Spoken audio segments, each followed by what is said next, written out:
सुरुमा त एक हप्ता लेट रिभ्यू लिएर आएकोमा आई एम भेरी सरी भन्दै भिडियो स्टार्ट गर्न चाहन्छु। हुन त यो मेरो नै च्यानल हो and I can do whatever and whenever I want to.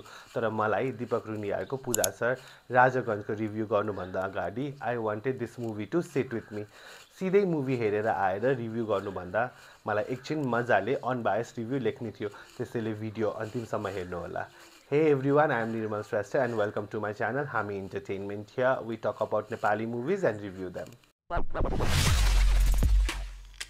मलाई प्रनाउन्सै गर्न नआउने फिल्म फेस्टिभल तर इङ्ग्लिसमा भन्नुपर्दा भेनिस फिल्म फेस्टिभल अनि अरू 3वटा फिल्म फेस्टिभलमा अफिसर सेलेक्सन भएको अनि अनुराग कश्यप एक्जिक्युटिभ प्रड्युसर रहेको पूजा सर। तर नेपालमा राजागञ्ज भने रिलिज गरिएको मुभीलाई रिभ्यू गर्नुभन्दा अगाडि सेम विक रिलिज भएको मिरन चाम्सको एन्जिला अनि बिकी महर्जनको एक्सन प्याक्ड आउटलट 319 को रिभ्यू आउट भइसकेको छ। चेक गर्न नबिर्सिनुहोला। नाउ रेस्ट रिभ्यू दीपक रुनियाको राजागञ्ज।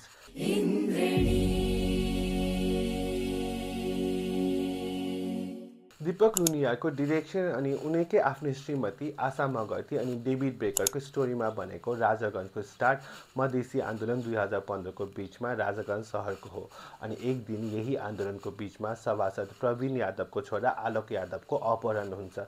जुन बेला मधेसमा मधेसीलाई भइरहेको दमनको आवाजले पुरै तराई गुन्जिरहेको थियो, यही अपहरणको केसमा सल्भ गर्न काठमाडौँबाट एक काबिल अफिसर पूजा सरलाई बोलाइन्छ अनि सुरु हुन्छ दीपक रुनियाको राजागञ्ज। हेर्नु त त्यहाँ मधेस जलिरहेछ, त्यस्तो अशान्ति ठाउँमा जाने। पोलिटिकल थ्रिलर अनि सस्पेन्स जनरमा बनेको यस मुभीमा तपाईले अहिले नेपाली मुभीमा चल्दै आइरहेको स्टोरी टेलिङ अनि प्रोडक्सन डिजाइन भन्दा धेरै डिफरेन्ट अनि एउटा इन्टरनेसनल लेभलको मुभी पाउन सक्नुहुन्छ। सायद मुभीको मेजर पिलर्स मतलब स्टोरी, एडिटिङ र सिनेमेटोग्राफीमा क्रेडिबल इन्टरनेसनल टिम्सहरू भएर होला।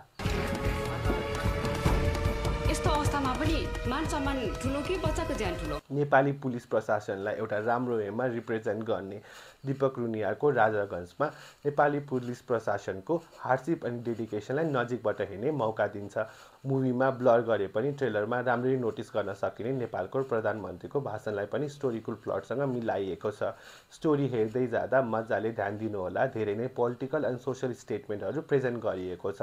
तपाईले के क्याच गर्नुभयो तल कमेन्ट बक्समा कमेन्ट गर्न नबिर्सिनुहोला।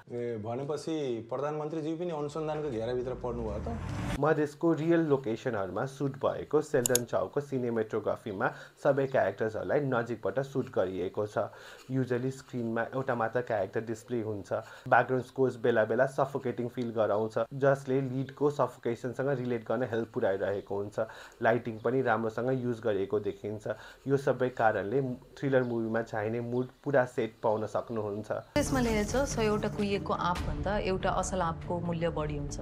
दीपक रुनियाको राजागञ्ज किन राम्रो छ भने मुभीमा एउटा कम्पेलिङ क्यारेक्टर डेफिनेसनको साथसाथै एउटा राम्रो आर्क छ, जसले भ्युअरलाई क्यारेक्टरसँग रिलेट गर्न हेल्प पुर्याउँछ अनि एउटा वेल स्ट्रक्चर फ्लो जसले भ्युअरलाई इङ्गेज नै राखिरहेको हुन्छ।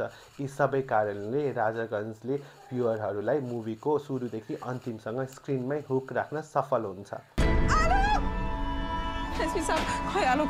मेल क्यारेक्टर्सहरू भन्दा धेरै नै स्ट्रङ फिमेल क्यारेक्टर्सहरू भएको राजागञ्जको कास्ट पनि त्यत्तिकै राम्रो छ। अहिले फर्केर हेर्दा हरेक एक्टर्सहरू क्यारेक्टरसँग पर्फेक्ट फिट देखिन्छ। इनफ्याक्ट अरू कोही इमेजिन नै गर्न सकिँदैन। मुभीको मेन लिडमा आशा मगर्ती जो यस मुभीको स्टोरी राइटर पनि हुन्, मुभीमा पूजा थापाको रोलमा देख्न सकिन्छ। म्याडम भन्दा पनि सर भन्न रुचाउने पूजा सरको प्रोफेसनल लाइफ अनि पर्सनल लाइफ दुइटै साइडलाई देखाइएको छ अनि यस रोलमा आशा मगर्ती लाग्छ कि उनी रियल पूजा थापा हुन्। पर्फर्मेन्समा कम्प्लेन गर्ने ठाउँ नै छैन। सायद यस वर्षको सबै अवार्डहरू यतै नै जान्छ होला। बेस्ट विसेस मेरो साइडबाट।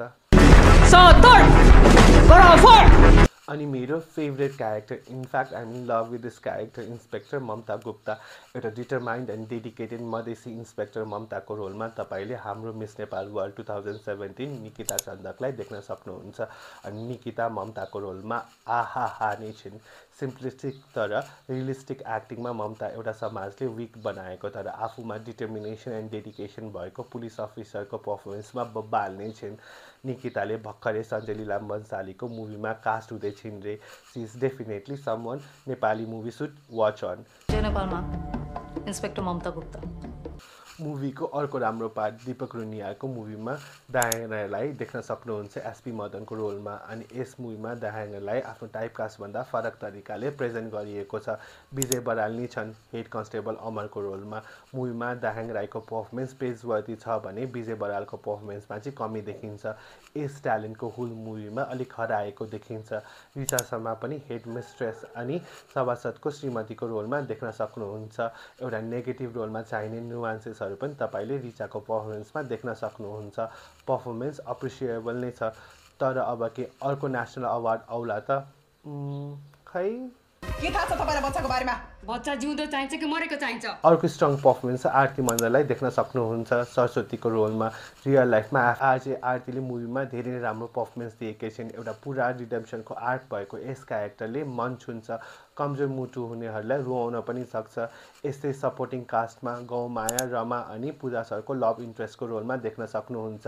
निरज श्रेष्ठ रिचाको भाइको रोलमा पर्फर्मेन्स कन्भिन्सिङ नै छ। पशुपति राई अर्को किडन्याप भएको बालक अमृतको आमाको रोलमा मेमोरेबल छिन्। घनश्याम यादव सरस्वतीको सपोर्टिङ बुढाको रोलमा देख्न सक्नुहुन्छ। पुष्पा यादव मिडिया साइडलाई रिप्रेजेन्ट गर्दै रिपोर्टरको रोलमा देख्न सक्नुहुन्छ। अनि सेफ सन्तोष शाहको क्यामियो पनि छ। मुभीको ओभरअल स्ट्रक्चर्सहरू हेर्दाखेरि फिल्म फेस्टिभल्सहरूलाई टार्गेट गरेको जस्तो देखिन्छ। बेला बेलामा डिरेक्टरले सिन्सहरूलाई एक्सप्लेन गरिरहेको हुन्छ। Maybe he doesn't trust his audience. मुभीमा मधेसी भाषा युज गर्दा सुरुको सिन्सहरूमा मजाले सबटाइटल्सहरू आउँछ, तर लास्टको 2वटा सिनमा सबटाइटल्सहरू छैन। अनि एउटा राम्रो फ्लोमा गइरहेको बेला भ्युअरहरूलाई त्यहाँ अड्किन्छन्। मैले त बुझ्नै नै सकिनँ त्यहाँ सबटाइटल्सहरू किन छैनन्। के त्यो डिरेक्टरको कन्सियस डिसिसन थियो त? ओभरअल भन्नुपर्दा यदि तपाईँलाई इन्डियाको ओटिटी प्लेटफर्म्सहरूमा रिलिज हुने एउटा रियलिस्टिक फिल दिने थ्रिलर सस्पेन्स मुभीहरू इन्जोय गर्नुहुन्छ र नेपाली मुभीको स्टोरी टेलिङको नयाँ बेन्चमार्क हेर्न चाहनुहुन्छ भने तपाईँले दीपक रुनियाको राजागञ्जलाई छुटाउनै हुँदैन। तिमी एसपी साहबको गलत आदेशलाई किन नो भन्न सक्दैनौ? सर हजुरलाई मधेसी हुनुको डिफिकल्टी थाहा छैन? Anyways out of 1 to 10 Deepak रुनियाको राजागञ्ज इज 3वटा फुडसँग रिलेटेड सिनहरू। मदनले पूजालाई डिनरलाई बोलाएको सिन, पूजा सर अनि ममताको घरको डिनर सिन, अनि फाइनली चियावाला सिन। यी सबै सिनहरू याद गर्नुहोला। यी 3वटै सिनमा डिरेक्टर दीपक आफू अब डिरेक्टर भएको सोकेस गरेका छन्। अनि सेकेन्ड टाइम राजागञ्ज हेर्न जाँदा यस मुभीको डिरेक्टर दीपक रुनियालाई भेट्ने मौका पाएको थिएँ। I hope I could interview him some day in this channel, manifesting that. म आफूले आफूलाई सोध्न चाहन्छु के न्याय भयो त?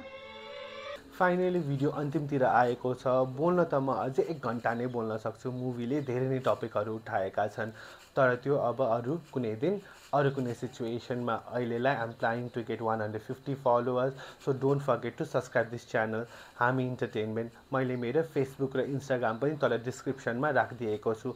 आउनुहोस्, डिएम गर्नुहोस्। Let's talk about Nepali movies. I am Nirmal Shrestha, this is Hami Entertainment. Thank you for stopping by.